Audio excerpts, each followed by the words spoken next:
In 1983, a U.S. Army lieutenant colonel named Wayne McDonnell submitted a classified report to the CIA. The title was Dry, Bureaucratic: Analysis and Assessment of Gateway Process. The contents were anything but. Over 29 pages, McDonnell described a system for altering human consciousness, a method that could, according to his analysis, allow trained individuals to transcend space and time, access information remotely, and separate their awareness from their physical bodies. The CIA didn't laugh it off.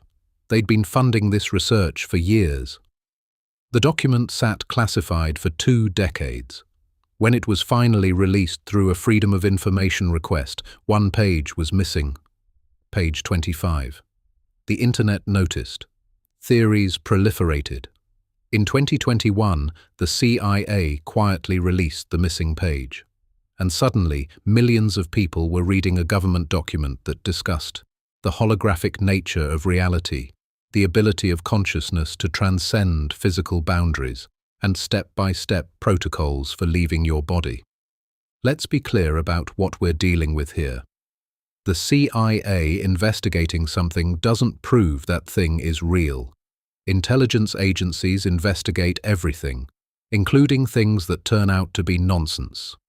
During the Cold War, both superpowers poured money into research on psychic phenomena, terrified the other side might weaponize something they'd dismissed. But here's what makes the gateway process interesting. It wasn't a one-off experiment. The program ran for over 2 decades. The military sent personnel to train at the Monroe Institute in Virginia, and the declassified documents describe not just theory, but technique. Specific, repeatable methods that the researchers believed could induce altered states of consciousness in ordinary people.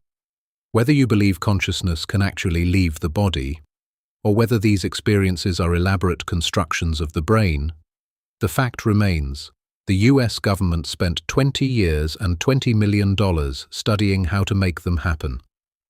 They developed protocols, they trained operatives, and they documented results that, according to their own assessments, were sometimes remarkable.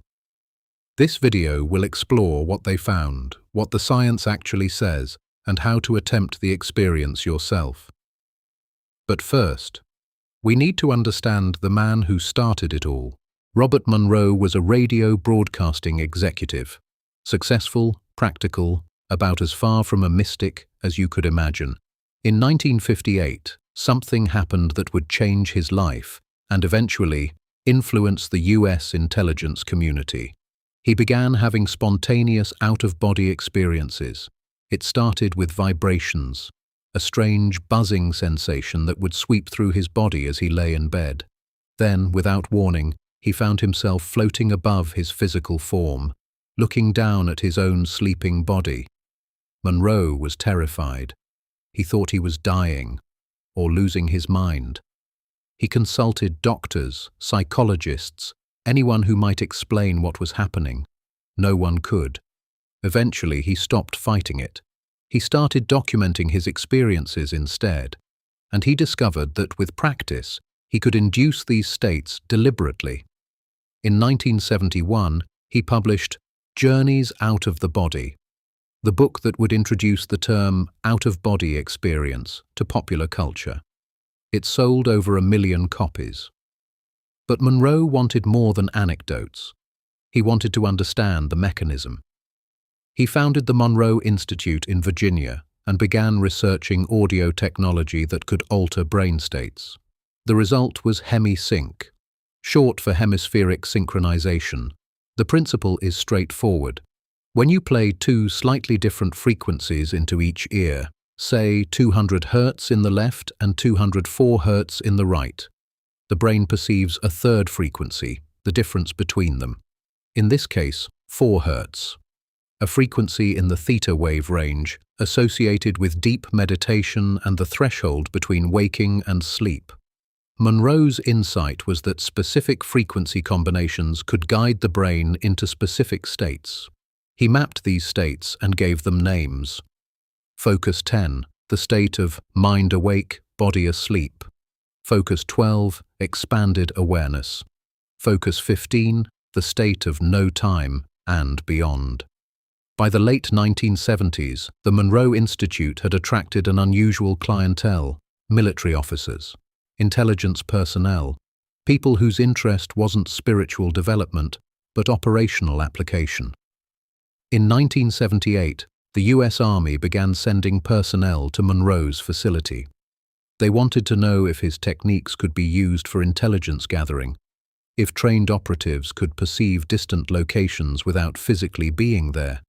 The program would eventually be called Stargate, and it would run in various forms until 1995. Project Stargate was the umbrella name for a series of programs investigating what the military called remote viewing, the ability to perceive distant locations, events, or information through non-physical means. Over 23 years, the program employed psychics, or remote viewers as they preferred, to attempt intelligence gathering that conventional methods couldn't achieve. The results were complicated. In 1974, a remote viewer named Pat Price was given only geographic coordinates of a suspected Soviet installation. From California, he described an underground facility, unusual construction, specific equipment. Months later, satellite imagery confirmed details he couldn't have known through normal means. In 1989, another viewer, Angela Della Fiora Ford, was asked to help locate a fugitive former customs agent. She identified his location as Lowell, Wyoming. U.S. Customs apprehended him 100 miles west of a Wyoming town called Lovell. These cases became legendary within the program, but they were the highlights. When the CIA commissioned an independent review in 1995, the conclusions were measured. The statistician Jessica Utz found that remote viewers scored 5 to 15% above chance, statistically significant. But her colleague Ray Hyman argued the results hadn't been independently replicated and couldn't yet support claims of paranormal functioning. The official verdict was damning. According to the review, no remote viewing session had ever provided actionable intelligence for any operation.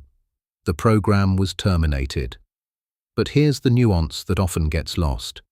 Dale Graff, one of the program's investigators, expressed bafflement at the conclusion.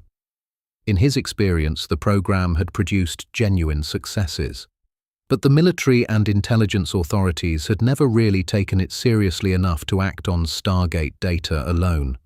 The program existed in a strange limbo, funded enough to continue, but never trusted enough to use.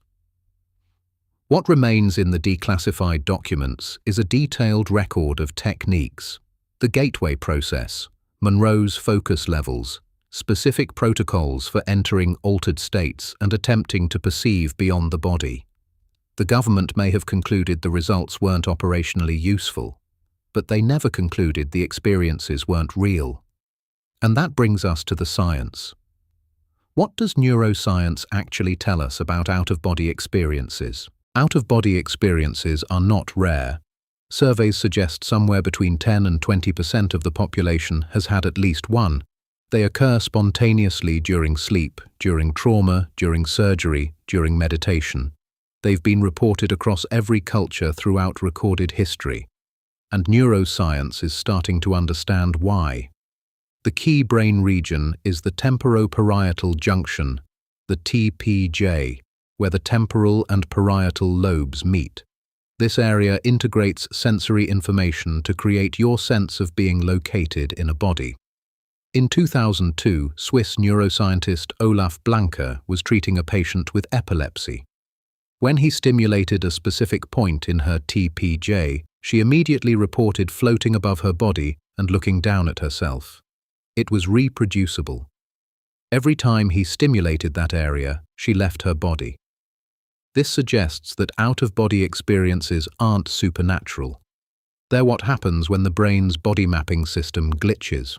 The sense of self becomes temporarily unanchored from physical sensation. But here's where it gets interesting. A 2025 study from Frontiers in Psychology interviewed people who had experienced OBEs outside of medical contexts. healthy individuals who encountered these states spontaneously or through meditation. Across the board, participants described their experiences as real, often more real than ordinary waking life. And while some attributed their experiences to brain processes, many used language that neuroscience can't easily accommodate: universal consciousness, other planes of existence, genuine separation of awareness from body. The honest scientific answer is that we don't fully know what's happening. We can identify brain regions involved in body perception. We can induce OBE-like phenomena through electrical stimulation. But we cannot definitively say whether consciousness is being generated by the brain, or whether, in these altered states, it's accessing something beyond physical processes. What we can say is this: the experience itself is learnable. Robert Monroe taught thousands of people to induce these states. The Monroe Institute continues operating today, and the techniques they developed are now publicly available. If you're curious, here's how to try it yourself. The method Monroe developed has several stages, each builds on the last. Stage 1 is physical relaxation. Lie down somewhere you won't be disturbed. Close your eyes. Systematically relax every muscle group, starting with your feet and moving upward. The goal is complete physical stillness. A body so relaxed, it essentially disappears from awareness. This takes practice. Most people underestimate how much tension they carry unconsciously. Stage 2 is what Monroe called the hypnagogic state, the threshold between waking and sleep. You want to approach sleep without crossing into it. Let your thoughts drift. Let images float through your mind without engaging them. You're aiming for a specific condition: mind awake, body asleep. Monroe called this Focus 10. The trick is maintaining awareness while your body falls asleep. It's a narrow window, and most people fall through it into unconsciousness. Stage 3 is the vibrational state.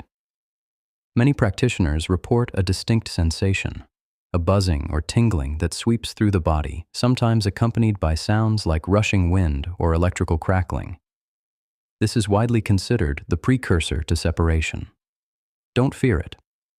Monroe emphasized that fear is the primary obstacle. The vibrations can be intense, but they're a sign you're on the threshold. Stage 4 is separation. There are several techniques. Monroe's classic method involves imagining a rope hanging above you and mentally climbing it with your non-physical hands. Others prefer the roll-out technique, simply intending to roll sideways out of your body. The key is not to move physically. The movement is purely mental, an intention, an imagination that becomes experience. Many people don't succeed on their first attempt, or their 10th. But consistent practice, especially using binaural beat audio like hemi-sync, significantly increases the likelihood of these states. William Buhlman, another leading researcher, recommends the wake back to bed method. Set an alarm for 4 hours after falling asleep. Get up for 15 minutes. Then lie down with the firm intention to have an out-of-body experience, holding that intention as your last conscious thought. The early morning hours, when you're well-rested but the body still craves sleep, are optimal for induction. Whether you interpret what happens as consciousness genuinely leaving the body, or as the brain constructing an elaborate internal simulation, the experience itself is available to you. The CIA studied it. The Monroe Institute teaches it, and the techniques are free. What you discover is up to you. If this exploration of consciousness beyond the body resonated with you, subscribe to Consciousness Cartography. We're mapping the territories that official science is only beginning to take seriously. The map continues.